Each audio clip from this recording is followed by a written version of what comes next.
The trial of the judge's decision in the alleged corruption case of the inactive Sidoarjo regent, Ahmad Muhdlor Ali alias Gus Muhdlor, took place in the Chakra Courtroom, Corruption Crime Court in Surabaya, on Jalan Raya Wanda, Sidoarjo, Monday, 23 December 2024.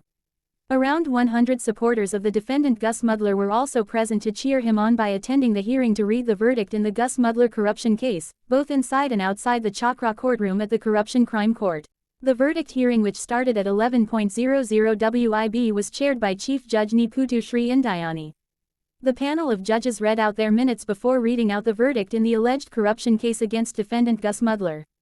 Defendant Gus Muhdlor was seen in the prison chair in front of the panel of judges, intently filled with anxiety, listening carefully to the verdict handed down to him. Defendant Gus Muhdlor's attorneys, who accompanied him, also had expressions of hope and concern as to whether the panel of judges' decision to hand down a sentence on their client would lighten him or, on the contrary, weigh him down.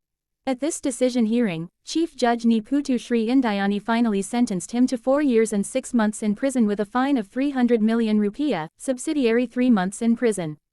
Convict Gus Muhdlor is also obliged to return state losses amounting to 1.4 billion rupiah. After the verdict hearing, convict Gus Muhdlor immediately rushed out of the courtroom, with a disappointed expression without saying a word, until he got into the detention car and left the court. He and his attorney admitted that they were disappointed with the panel of judges' decision, even though the sentence was almost 2 years lighter than the Corruption Eradication Commission public prosecutor's request. Based on the decision of the panel of judges, both parties, the Corruption Eradication Commission public prosecutor and the defendant Gus Muhdlor, are still thinking about filing an appeal. The panel of judges gave both parties the opportunity for 7 days to provide their answers. Mata Peña coverage team, Nuruddin, journalists and editors.